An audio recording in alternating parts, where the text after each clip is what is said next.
Starring June Lockhart, Hugh Riley, John Provost as Timmy, and, of course, Lassie.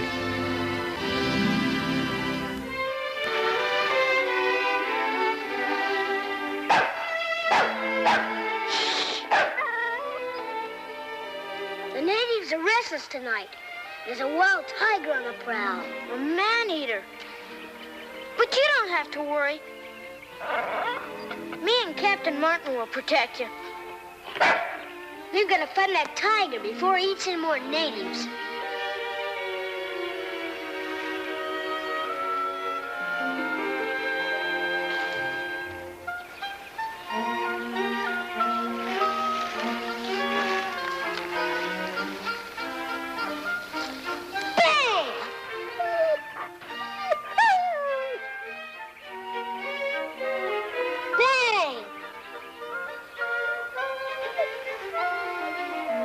Guess that's one tiger that won't give us any more trouble.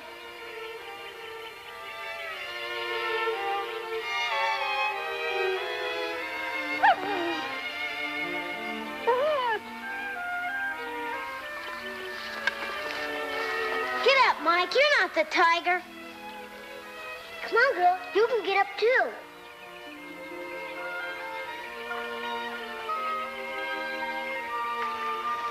Hello, fellas. What was that all about? Hi, Bud. What are you kids doing? We're playing safari, like we saw in the movie. We're in darkest Africa, and I just shot a man-eating tiger.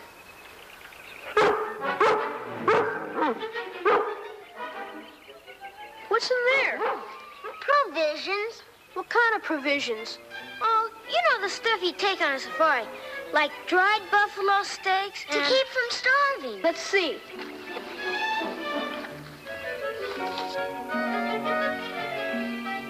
What do you trade for it? What have you got? A slingshot. Watch.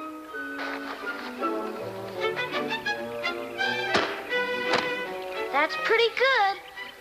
Well, how about it? You want to trade? It's a pretty big candy bar, Boomer. Yeah.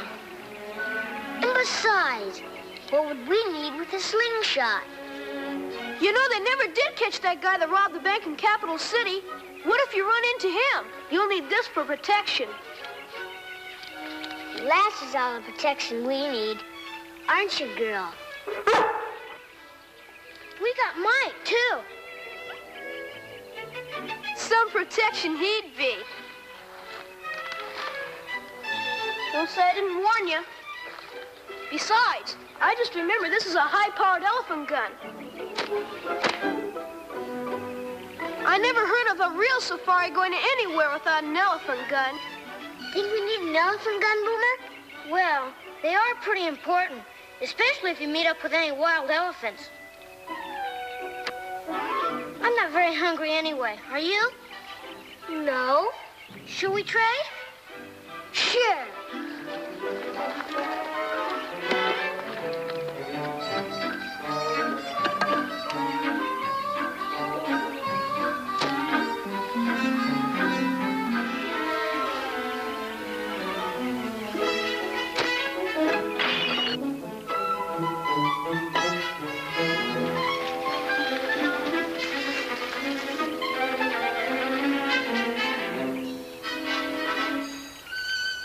Mr. Brody's window. Yeah. Boy, I'll bet he'll be mad.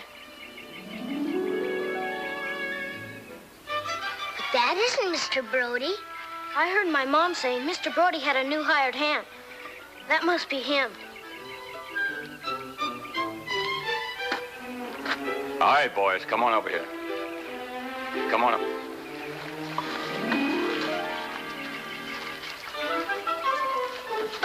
Well, looks like you boys can't hit what you're aiming at. I'm sorry.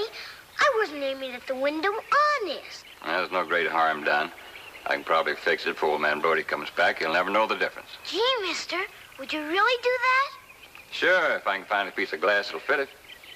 Say, some mighty fine dogs you got there. The big one's mine. Her name's Lassie. Well, how do you do, Lassie? The other one's Mike. He's my dog. Hey, Mike. I'm Case Ferguson. Old man Brody put me on a few weeks ago. I'm Jimmy Martin. And this is my best friend, Boomer Bates. Mighty happy to know both of you. Shouldn't we tell Mr. Brody that we broke his window? Nah, he just gets sore. You boys run on home. Forget about it. Yeah, thanks, Case. Come on, Jimmy. It was nice of Case to offer, but there's no reason why he or Mr. Brody should have to buy a new pane of glass. And another thing, boys. A slingshot like this is not a toy. It's an honest-to-goodness weapon. It's dangerous. Oh, don't look so glum. I'm mighty proud you came and told me about it, Timmy. Thanks, Dad. We have to go and tell Mr. Brody we did it. Come on, Boomer. All right. Come on, Mike.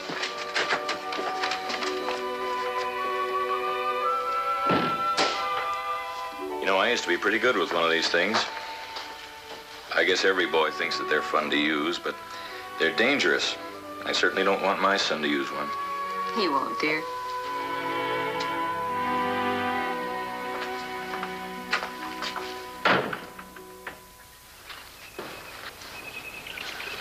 I thought I could fix it before you got back, Mr. Brody, but with one thing and another, I didn't get around to it. And this is the rock that did it, huh?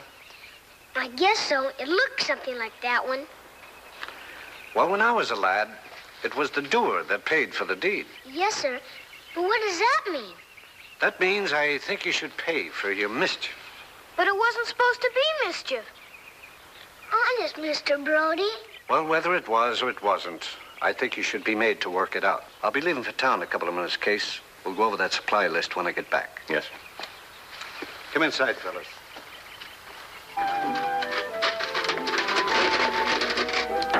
Oh, come over here. I want you to notice these rocks. You'll notice they're different colors, different structures, different... Huh? Different what, sir? Well, now look at this one. This looks like it's made up of a lot of little pebbles, all pasted together. And this one, that looks real smooth, like a piece of paper. Now, you fill the sacks with rocks like these, and I'll consider your debt is paid. I'll go along with you. There's a sack for you and a sack for you. There you are. Go along.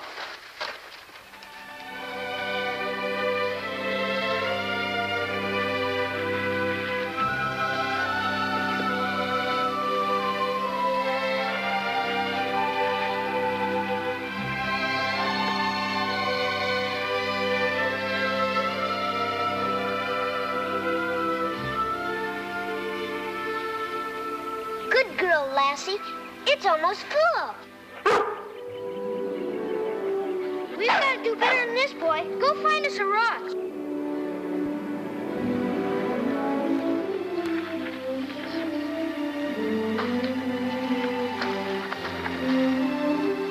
Why don't you pick on a rock your own size? You told him to find a rock, and he did. That's enough of that, boy. We've got work to do. I sure wish we hadn't traded our candy bar to Freddie. Me too. It would have tasted better than any old rock, I bet. Yeah, and we wouldn't have broken that window, and we wouldn't have been out here looking for stupid stones. Well, let's hurry up and get done. Okay. Come on, Mike. We can't go home yet. You can't fill a sack with one rock. I don't care how big it is. Come on, Lassie.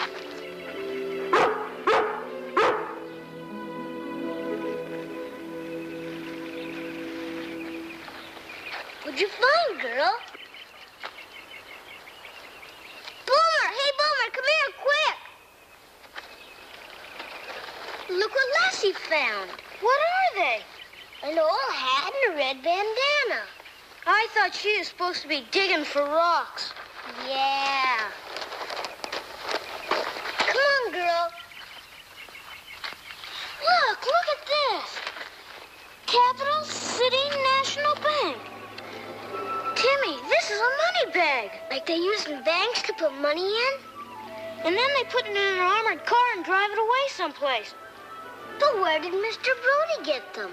Timmy, Mr. Brody's a bank robber. How do you know? I remember my dad reading in the paper that the robber who held up the bank wore a red bandana and an old hat. Gosh. You know what this is? This is evidence. We better take it to Sheriff Miller. Let's go tell Case, and he can call the sheriff. Golly, Boomer, we'll be really heroes. And when we saw that, we knew right away that Mr. Brody was the bank robber, didn't we, Timmy? We sure did. Well, it certainly looks like you got the evidence here, all right? See, I told you. We better call up Sheriff Miller so he can get out here right away. No. Come to think of it, we'd better drive into town with the evidence and give it to Sheriff Miller in person. Well, I guess so. But I'll have to call Mom so she'll know where I am. Better than that, Timmy. We'll stop by your place on the way. Now, we better hurry. Old man Brody may come back. I'll take care of these. You boys jump on the truck. I'll be with you in a minute. Okay.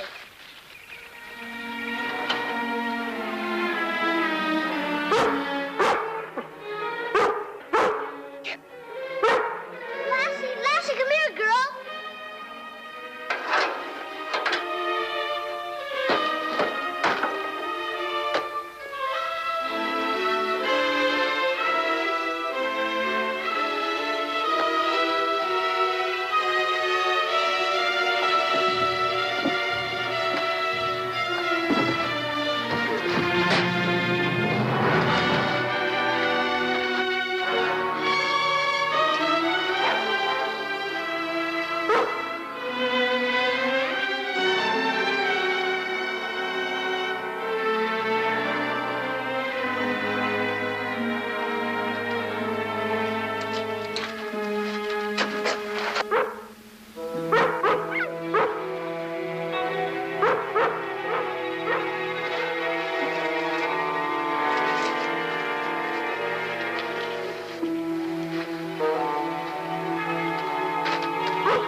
Elephant hunter's back already?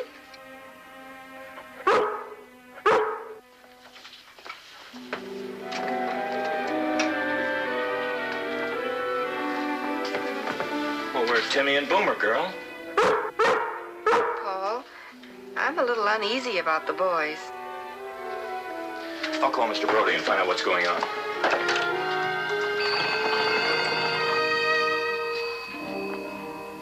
Jenny, this is Paul Martin. Would you ring the Brody farm, please?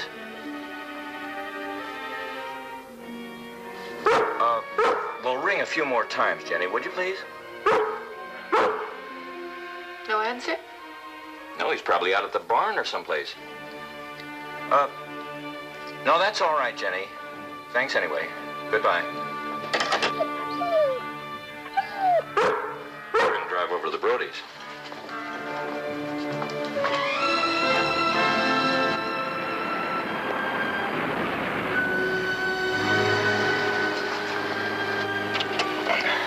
I don't see them, Paul. I'll look around. Oh, here comes somebody.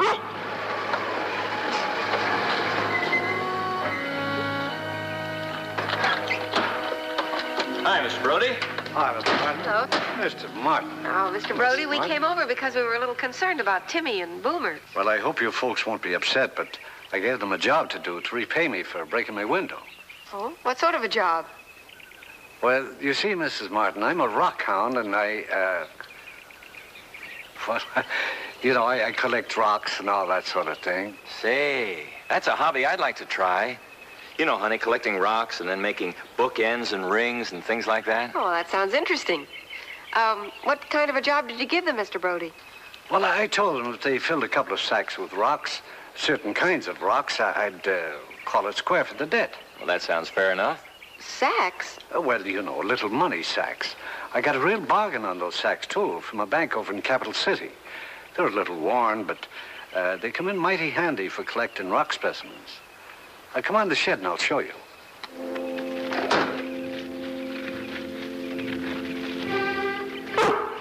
Oh, it's all right, girl.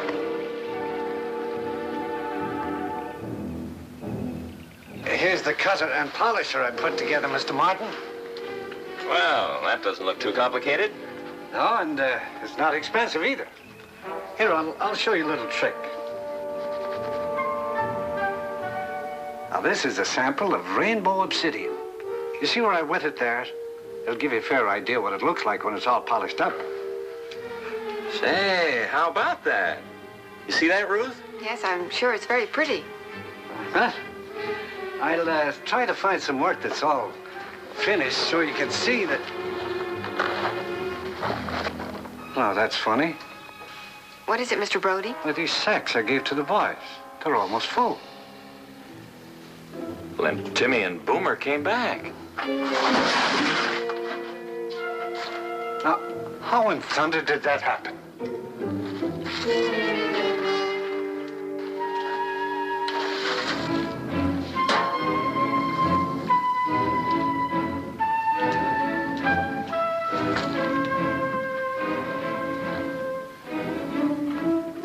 Capital City National Bank. What does it mean, Paul?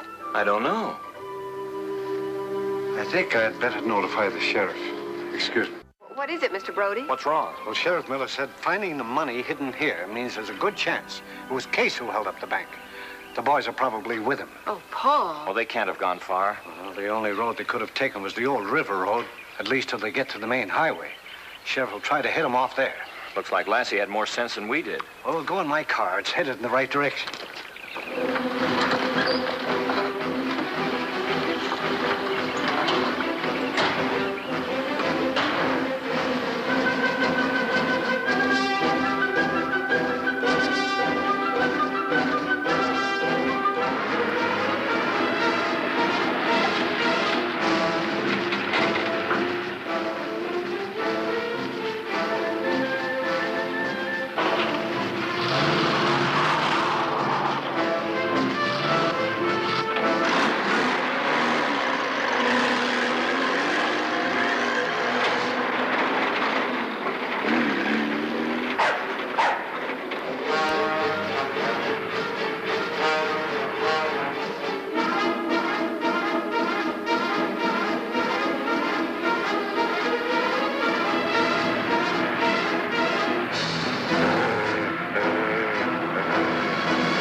Blasted dog get here? Don't you shoot Lassie!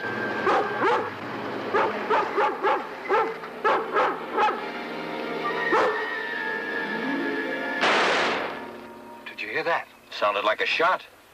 Oh, if I ever lay my hands on that man. Don't you shoot Lassie! Get out of our way. You kids stay in the car. You...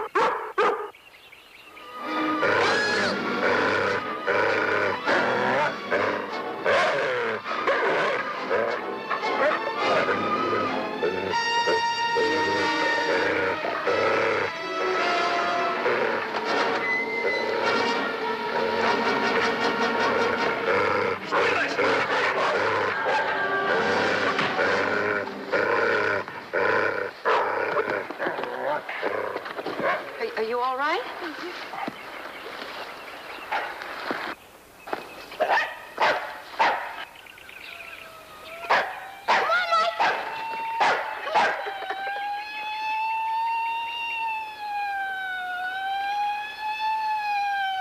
Here comes the sheriff.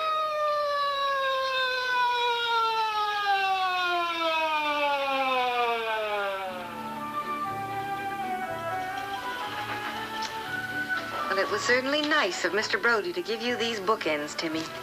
I guess Mr. Brody's all right after all. But he isn't very smart. Why, Timmy. You know what he thinks? He thinks Lassie's a rockhound. And everybody knows she's a collie.